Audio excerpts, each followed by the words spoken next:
നമസ്കാരം പ്രിയപ്പെട്ടവരെ, ഞാനിന്ന് നിങ്ങളെ കൂട്ടിക്കൊണ്ടു പോകുന്നത് വിയറ്റ്നാമിന്റെ മധ്യഭാഗത്തായി സ്ഥിതി ചെയ്യുന്ന ഡാനാങ് എന്ന അത്ഭുത നഗരത്തിലേക്കും അവിടുത്തെ കാഴ്ചകളിലേക്കുമാണ്. ലോകത്തിലെ തന്നെ ഏറ്റവും സുന്ദരമായ ബീച്ചുകളിലൊന്നായ മെയ് കെ ബീച്ചും ലേഡി ബുദ്ധ സ്റ്റാച്യുവും തീയും വെള്ളവും തുപ്പുന്ന ഡ്രാഗൺ ബ്രിഡ്ജും ഒക്കെ കണ്ടിട്ട് നമുക്ക് മടങ്ങി വരാം. നിങ്ങൾക്കെല്ലാവർക്കും ബെൻസൺസ് ട്രാവൽസ് എന്ന എന്റെ ചാനലിലേക്ക് ഒരിക്കൽ കൂടി സ്വാഗതം. വിയറ്റ്നാമിലെ സൈഗോൺ സിറ്റിയിൽ നിന്നും വൈകുന്നേരം തിരിക്കുന്ന വിയറ്റ് ജെറ്റ് ഫ്ലൈറ്റിലാണ് ഞങ്ങളുടെ ഡാനാങ് യാത്ര.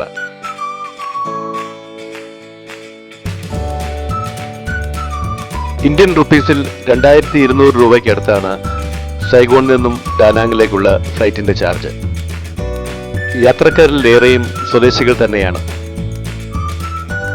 ഡാനാങ് എയർപോർട്ടിൽ നിന്നും ഏതാണ്ട് 20 മിനിറ്റ് യാത്രയുള്ളൂ ഞങ്ങൾ താമസിക്കുന്ന ഹോട്ടലിലേക്ക്. ഇന്ന് വെള്ളിയാഴ്ചയാണ്, അതുകൊണ്ട് ഹോട്ടലിൽ പോയി ലഗേജ് വെച്ചിട്ട് ഞങ്ങൾക്ക് ഡ്രാഗൺ ഷോ കാണാൻ പോകണം. വെള്ളി, ശനി, ഞായർ ദിവസങ്ങളിലാണ് ഹാൻ നദിയുടെ കുറുകെയുള്ള പാലത്തിന് മുകളിൽ ഡ്രാഗൺ ഷോ നടക്കുന്നത്. ഇത് കാണുവാൻ ആയിരക്കണക്കിന് ആൾക്കാരാണ് സാധാരണ വരാറുള്ളത്. ഇന്ന് നല്ല മഴയുള്ള ദിവസമായതുകൊണ്ട് സന്ദർശകരുടെ എണ്ണം തീരെ കുറവാണ്. ഞങ്ങളുടെ കാത്തിരിപ്പിന് വിരാമം ഇട്ടുകൊണ്ട് ഡ്രാഗൺ ഷോ 6 മണിക്ക് തന്നെ തുടങ്ങി.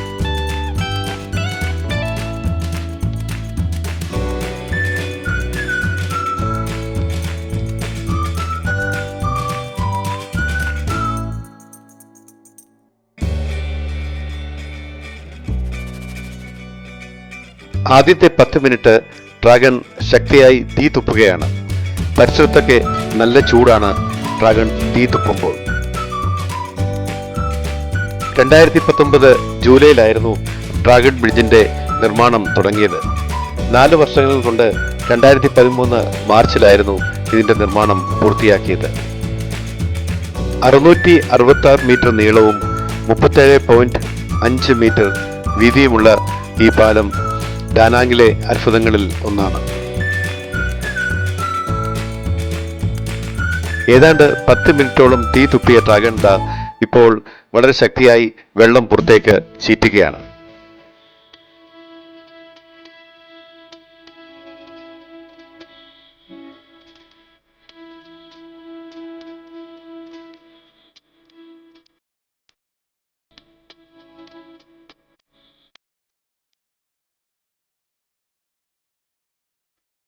ഡ്രാഗൺ ഷോ കണ്ടു കഴിഞ്ഞിട്ട് ഞങ്ങൾ പാലത്തിന് കീഴെയുള്ള സോൺ ട്രാ നൈറ്റ് മാർക്കറ്റിൽ ആഹാരം കഴിക്കാൻ വേണ്ടി എത്തി. ഇവിടെ ആഹാരങ്ങൾ ഡിസ്പ്ലേ ചെയ്തിരിക്കുന്നതും ഉണ്ടാക്കുന്നതും തന്നെ കണ്ടു നിൽക്കുവാൻ നല്ല രസമാണ്.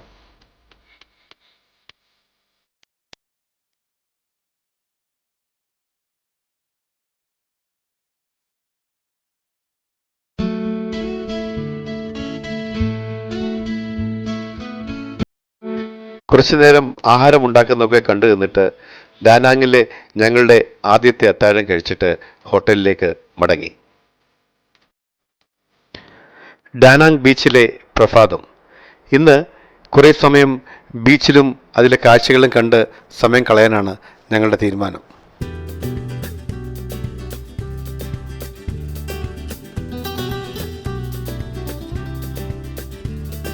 ലോകത്തിലെ തന്നെ ഏറ്റവും മികച്ച ബീച്ചുകളിൽ ഒന്നാണ് ഡാനാങ്ങിലെ മെയ് കെ ബീച്ച്.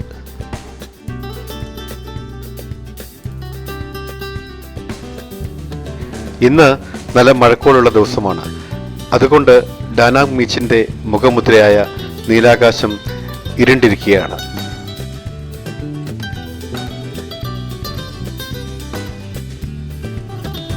ബീച്ചിന്റെ നടപ്പാതയിൽ രാവിലെ മുതൽ തന്നെ ആൾക്കാർ വ്യായാമം ചെയ്യാൻ വേണ്ടി നടക്കുകയും ഓടുകയുമൊക്കെ ചെയ്യുന്നുണ്ട്.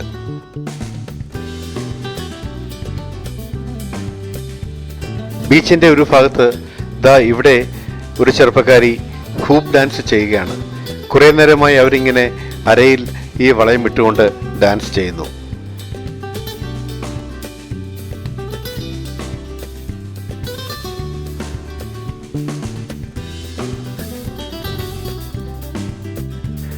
ബീച്ചിൽ ഇപ്പോൾ നല്ല കാറ്റടിക്കുന്നുണ്ട്. കാറ്റിൽ ഉലയുന്ന തെങ്ങുരകൾ കാണാൻ നല്ല ചന്തമാണ്.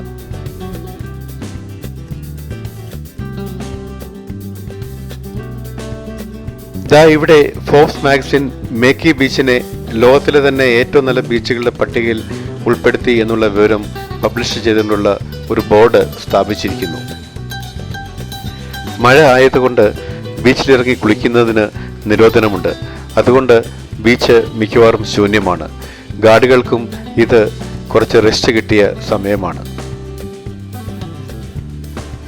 ഗാർഡുകളുടെ വിലക്കുകൾ മറികടന്ന് ബീച്ചിലിറങ്ങി കുളിച്ച് അപകടം വിളിച്ചു വരുത്തുന്ന ആൾക്കാരും കുറവല്ല.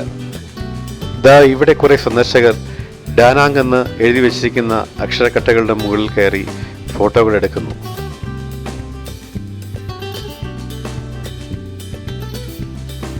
ബീച്ചിന്റെ കോണിൽ ചെറിയ ഒരു അമ്പലം ഇപ്പോൾ അടച്ചിട്ടിരിക്കുകയാണ്.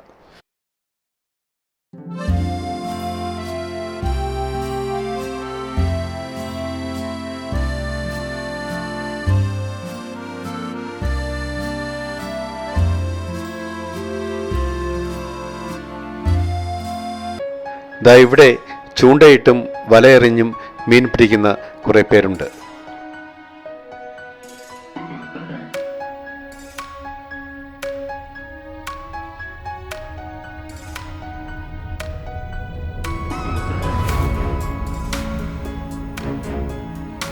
മീൻപിടുത്തം കഴിഞ്ഞ് കരയിൽ നിന്ന് കളിക്കുന്ന അച്ഛനും മകളും.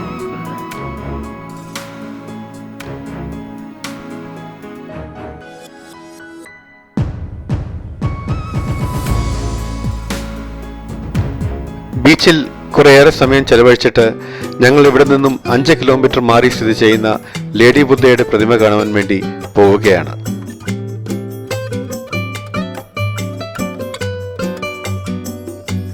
നല്ല മഴക്കോളുള്ള ദിവസമായതുകൊണ്ട് ആകാശം ആകെ ഇരുണ്ടിരിക്കുകയാണ്.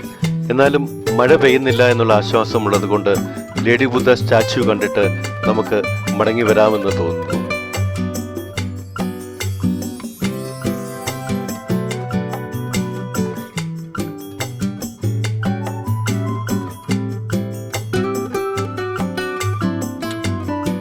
ഏതാണ്ട് 10 മിനിറ്റത്തെ ഡ്രൈവിന് ശേഷം ഞങ്ങൾ ലേഡി ബുദ്ധ സ്റ്റാച്യുവിന്റെ എൻട്രി പോയിന്റിൽ എത്തി.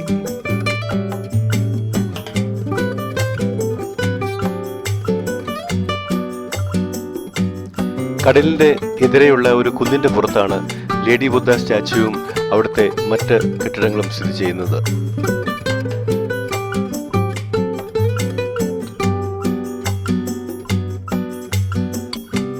സ്മാരകത്തിലെ എൻട്രൻസിൽ തന്നെ ഒരു ലൊക്കേഷൻ മാപ്പ് വെച്ചിട്ടുണ്ട്. ക്ഷേത്രത്തിന്റെ പ്രധാന കവാടത്തിലൂടെ അകത്ത് കടന്നാൽ നമ്മളെ സ്വാഗതം ചെയ്യുന്നത് 18 അർഹതകളുടെ ശില്പങ്ങളാണ്.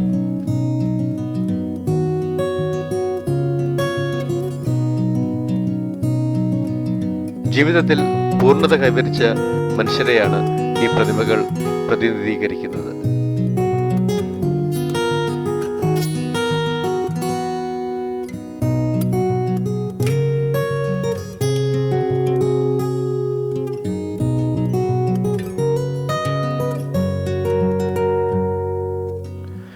ക്ഷേത്രത്തിന് നേരെ മുന്നിൽ ഒരു ഉറങ്ങുന്ന ബുദ്ധപ്രതിമയും സ്ഥാപിച്ചിട്ടുണ്ട്.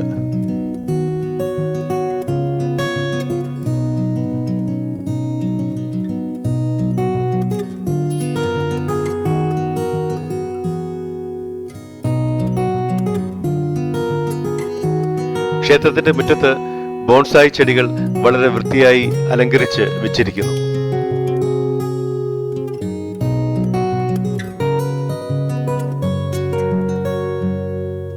ക്ഷേത്രത്തിലേക്കുള്ള പടികൾക്ക് തൊട്ടു മുൻപിൽ ആയുധമേന്തിയ കാവൽക്കാരെയും വ്യാളികളെയും ഒക്കെ സ്ഥാപിച്ചിട്ടുണ്ട്.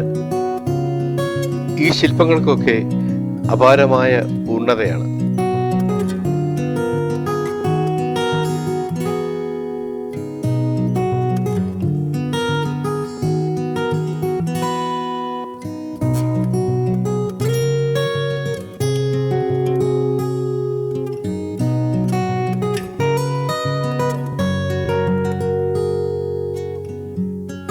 ലാഫിംഗ് ബുദ്ധയുടെ പ്രതിമയാണ് ക്ഷേത്രത്തിനകത്തെ പ്രധാന പ്രതിഷ്ഠ.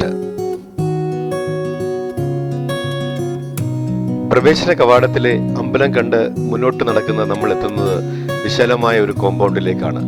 ഈ കോമ്പൗണ്ടിൽ ആൽമരങ്ങളും മറ്റുള്ള വൃക്ഷങ്ങളും നിറഞ്ഞു നിൽക്കുന്നു.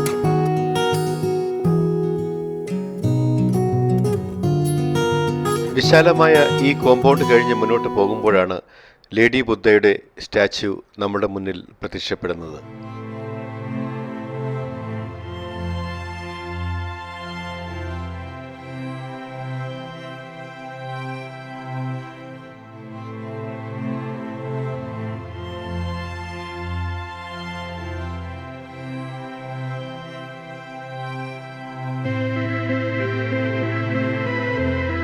കടലിന് അഭിമുഖമായി നിൽക്കുന്ന ഈ പ്രതിമയ്ക്ക് 220 അടിയോളം ഉയരമുണ്ട്.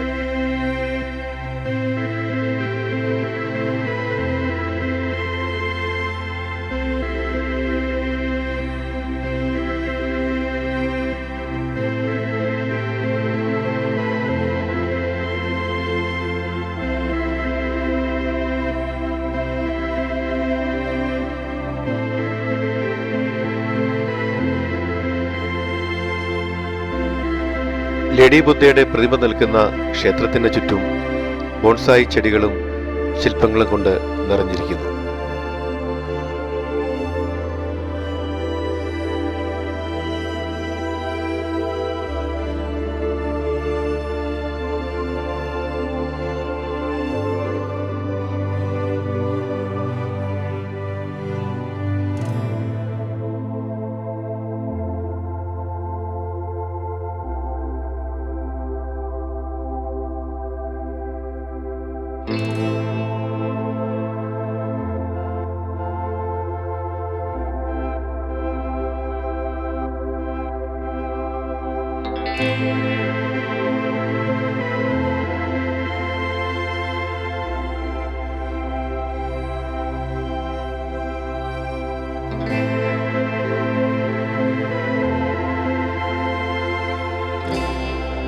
വിയറ്റ്നാമീസ് കലാകാരന്മാരുടെ കരവിരുത് തീരെ പ്രശംസനീയമാണ്. അത്രയ്ക്കും പെർഫെക്റ്റ് ആയിട്ടാണ് ഓരോ പ്രതിമകളും ഇവിടെ ഉണ്ടാക്കിയിരിക്കുന്നത്. കുറേയേറെ നേരം അമ്പലത്തിലും അതിൻ്റെ പരിസരത്തും ചെലവഴിച്ചിട്ട് ഞങ്ങൾ പട്ടണത്തിലേക്ക് മടങ്ങി. നിങ്ങൾക്ക് എൻ്റെ ഈ വീഡിയോ ഇഷ്ടപ്പെട്ടുവെന്ന് കരുതട്ടെ. ഇഷ്ടപ്പെട്ടുവെങ്കിൽ ലൈക്ക് ചെയ്യാനും ഷെയർ ചെയ്യാനും മറക്കരുത്. This is Benson John signing off from Benson's travels. വിയറ്റ്നാമിനെ പറ്റിയുള്ള എൻ്റെ അടുത്ത വീഡിയോയിൽ ചിരാഗുകളുടെ നഗരമായ ഹോയിയാൻ എന്ന ചെറിയ പട്ടണത്തെ പറ്റിയും അതിലേക്കുള്ള യാത്രയുമാണ്. വീഡിയോ കാണാൻ നിങ്ങൾ ഒരിക്കലും മറക്കരുത്.